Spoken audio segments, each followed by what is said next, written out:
پیر کا دن بھی گزر گیا، منگل کا بھی گزر گیا، ٹھیک ہے، اب بدھ کا دن آ گیا ہے، ٹھیک ہے۔ تو بدھ کے دن صبح سے پہلے آپ کو دوبارہ بلیڈنگ سٹارٹ ہو جائے،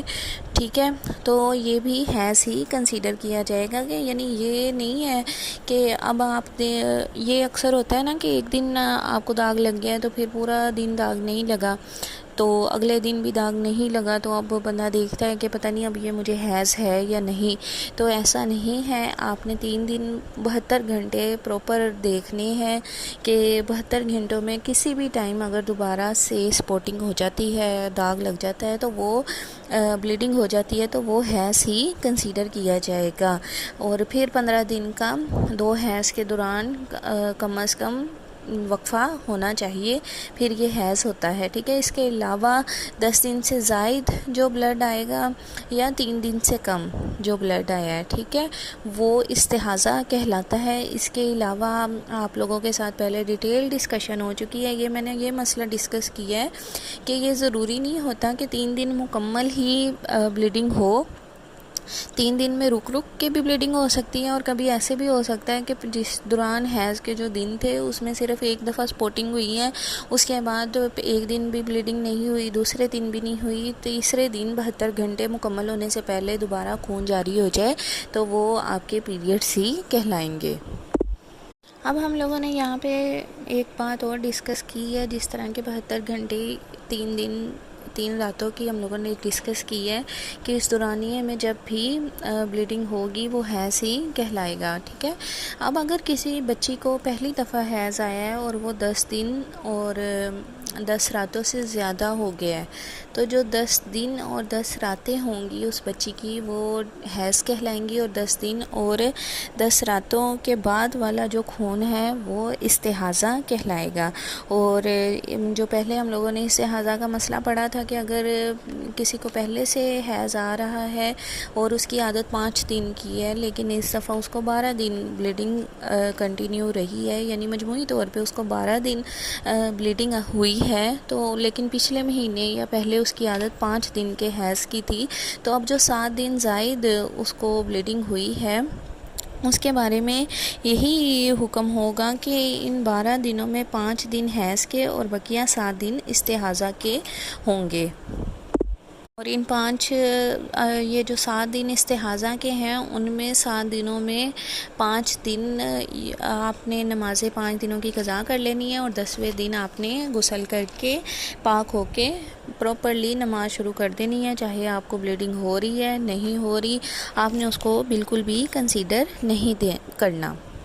اچھا، اب اگر ایسے ہو جائیں کہ عورت کو حیض آتا تھا لیکن کسی وجہ سے حیض آنا رک گیا، اور پھر کئی سال گزر گئے، اور کئی سال گزرنے کے بعد اب اچانک سے اس کو دوبارہ سے بلیڈنگ سٹارٹ ہو گئی، تو پھر اب ایسی عورت کے بارے میں کیا حکم ہے کہ کیا کرے گی وہ؟ تو اس کے لیے یہی حکم ہوگا کہ جس طرح اس کو پہلے آتا تھا نا حیض جو عادت کے مطابق، یعنی اگر اس کو 5 دن کا حیض کی عادت تھی جب اس کو حیض جاری رہتا تھا، تو وہ 5 دن ہی حیض کے کنسیڈر کرے گی، اور اگر 5 دنوں سے زائد اس کو بلیڈنگ ہوتی ہے تو وہ باقی دنوں کو استحاضہ میں ہی تصور کیا جائے گا، اس کے اوپر استحاضہ کا حکم لگے گا۔ یہ نہیں ہے کہ پہلی دفعہ جس طرح ہم لوگوں نے ابھی میں نے آپ سے مسئلہ ڈسکس کیا کہ اگر کسی بچی کو پہلی دفعہ کا حیض آیا ہے تو وہ اگر 10 دن 10 راتوں سے زیادہ بڑھ گیا ہے تو 10 دن 10 راتوں تک ہم لوگ اس کو حیض کنسیڈر کریں گے، اور 10 دنوں کے بعد والا جو خون ہے اس کو استحاضہ۔ تو لیکن یہ عورت کو کچھ سالوں کا وقفہ پڑ گیا، ٹھیک ہے، کسی فزیکل کنڈیشن کی وجہ سے، کوئی بیماری کی وجہ سے اگر عورت کو حیض آنا رک جاتا ہے، 2-3 سال کے بعد دوبارہ سے بلیڈنگ سٹارٹ ہوتی ہے، تو اس نے اپنی عادت کے مطابق ہی حیض کے دن شمار کرنے ہیں۔ اچھا، آپ کی رات کو عشاء کی نماز پڑھے بغیر سو گئی ہے، ٹھیک ہے، اب صبح اس کو حیض جاری ہو گیا ہے، فجر سے پہلے یا فجر کے ٹائم کے دوران، ٹھیک ہے، ابھی اس کے فجر کی نماز نہیں پڑھی، اور اس کا یہ مسئلہ ہوتا ہے کہ اگر کسی نماز کے وقت کے دوران ابھی نماز نہ پڑھی ہو تو حیض آ جائے تو وہ نماز قضا کرنی ضروری نہیں ہے۔ لیکن اب جیسے میں نے آپ سے یہ ڈسکس کیا کہ کسی عورت نے عشاء کی نماز نہیں پڑھی تھی اور اس کو صبح فجر سے پہلے یا فجر کے اوقات میں حیض آ گیا، تو پھر جب وہ پاک ہوگی تو اسے وہ جو اس کی عشاء کی نماز چھوٹی تھی وہ قضا کرنی ہوگی۔ تو امید کرتی ہوں کہ آج جو مسئلے مسائل ہم لوگوں نے ڈسکس کیے ہیں، میرا خیال ہے اتنا ہی بہت ہے، کیونکہ لمبی ویڈیو سننے سے نا میری کچھ لوگ جو ہے وہ اکتا جاتے ہیں۔ تو اللہ تعالیٰ آپ لوگوں کو دین کا علم سیکھنے اور آپ کے لیے یہ تمام معلومات جو ہے وہ مفید ثابت کرے، آپ لوگوں کو دین کا علم سیکھنے والا اور سکھانے والا بنائے۔ اللہ تعالیٰ ہم لوگوں کا دین کے معاملے میں حامی و ناصر ہو۔ انشاءاللہ تعالیٰ آگے کل انشاءاللہ تعالیٰ میں اور زیادہ حیض اور نفاس کے شرعی مسائل کے ساتھ